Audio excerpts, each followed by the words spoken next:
Selamat pagi, Ibu Bapak Saudara yang dikasihi Tuhan. Jumpa lagi pada hari Senin tanggal 4 Mei 2020 dalam acara Renungan Pagi GPD Bethesda Makassar. Hari ini kita bersama-sama mendapatkan pembacaan firman Tuhan dari Injil Markus pasal 6 ayat 30 sampai yang ke-44. Di situ perikopnya Yesus memberi makan 5.000 orang.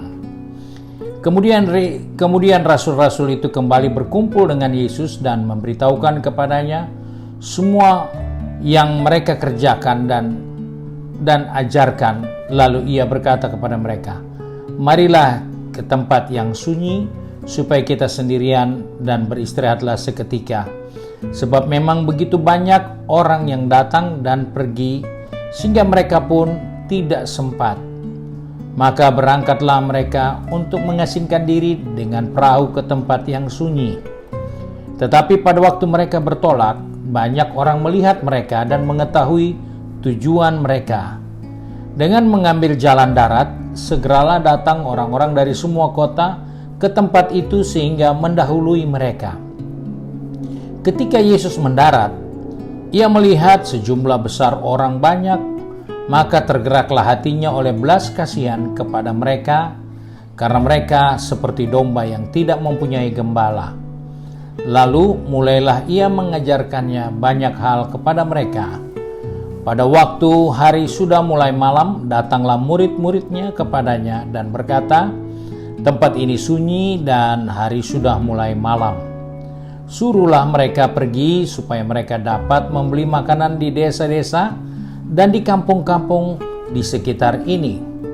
Tetapi jawabnya, "Kamu harus memberi mereka makan." Kata mereka kepadanya, "Jadi, haruskah kami memberi roti seharga 200 dinar untuk memberi mereka makan?" Tetapi ia berkata kepada mereka, "Berapa banyak roti yang ada padamu? Cobalah periksa." Sesudah memeriksanya, mereka berkata, 5 roti dan 2 ikan. Lalu Yesus menyuruh orang-orang itu supaya semua duduk berkelompok di atas rumput hijau. Maka duduklah mereka berkelompok-kelompok, ada yang 100, ada yang 50 orang. Dan setelah ia mengambil 5 roti dan 2 ikan itu, ia mengandalkan langit dan mengucap berkat, lalu memecah-mecah roti itu dan memberikan kepada murid-muridnya supaya dibagi-bagikan kepada orang-orang itu. Begitu juga kedua ikan itu dibagi-bagikannya kepada semua mereka. Dan mereka semua makan sampai kenyang. Kemudian orang mengumpulkan potongan-potongan roti 12 bakul penuh, selain daripada sisa-sisa ikan. Yang ikut makan roti itu ada 5.000 orang laki-laki. Pada saat ini saya tidak akan berbicara untuk mengingatkan tentang bagaimana mujizat yang dibuat oleh Yesus untuk memberi makan 5.000 orang. Tetapi saya ingin mengingatkan kepada kita bahwa ada 3 hal yang saya ketemukan yang dimiliki oleh tiga hal yang dimiliki oleh murid-murid Yesus. Karena banyak orang pasti mengikuti Yesus karena mendapatkan roti, mendapatkan pertolongan, mendapatkan kesembuhan, dan banyak hal lain yang selalu dikerjakan oleh Yesus. Tetapi tidak banyak orang yang bersedia menjadi murid Yesus. Nah, sebab itu saya mengajak kita melihat ada 3 hal penting sebagai murid Yesus. Pertama, kita temukan di situ bahwa murid-murid Yesus adalah pengikut Yesus yang setia. Kita sebagai orang percaya, sebagai umat Tuhan, kita bukan pengikut Yesus untuk mendapatkan mujizat. Kita menjadi pengikut Yesus bukan hanya untuk minta pertolongan.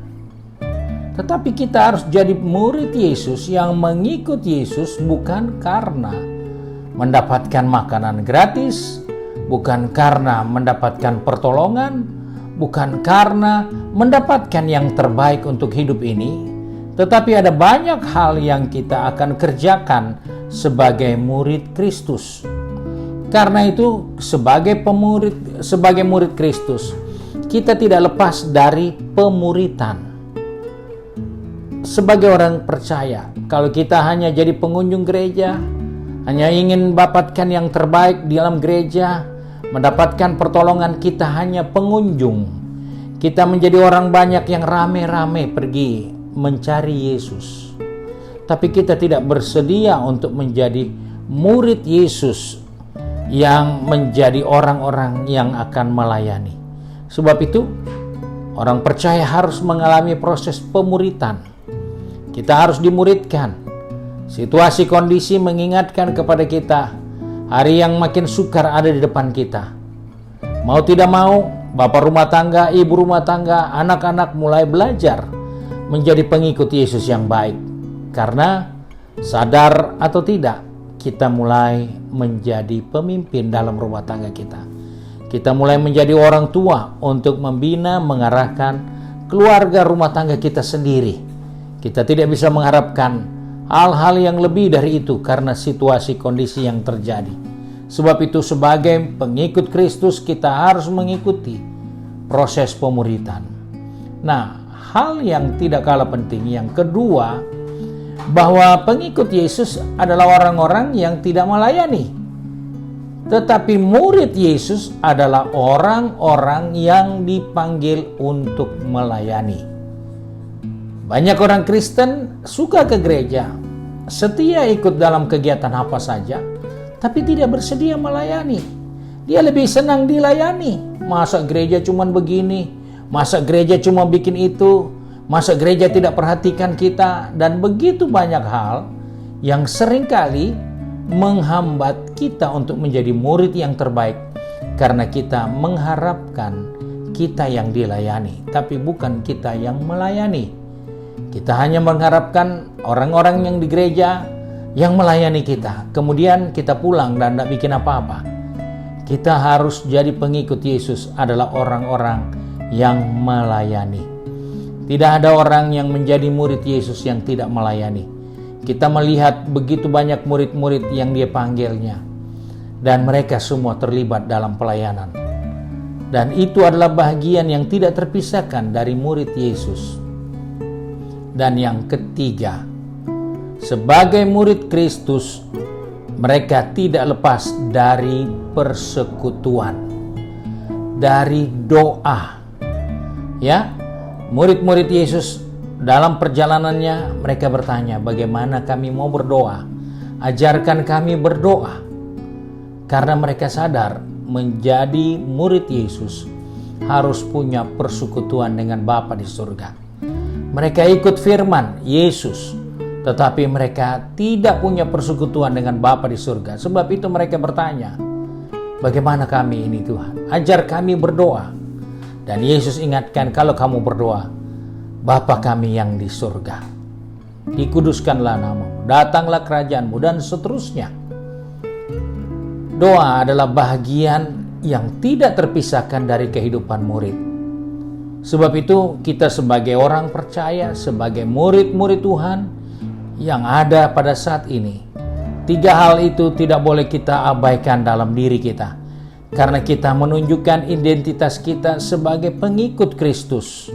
Di mana firman berada, di situ kita harus ada. Di mana firman mengajarkan kepada kita, disitulah kita menunjukkan ketaatan kepada firman. Dan kita melihat, yang kedua, kita harus hidup melayani. Sebagai murid Yesus tidak boleh lupa untuk melayani. Hal ini penting karena kita dipanggil untuk melayani dan bukan untuk dilayani.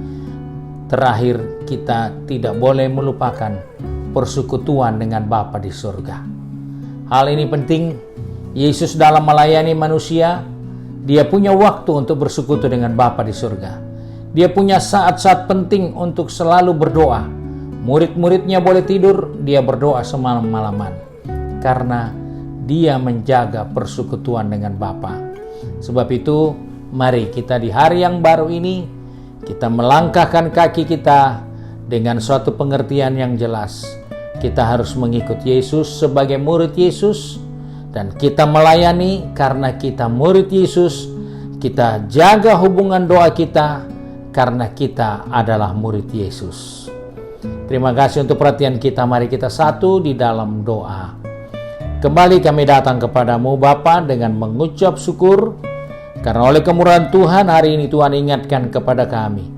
Kami bukan pengunjung yang akan makan roti dan ikan sampai kenyang, tapi kami mau menjadi murid Kristus.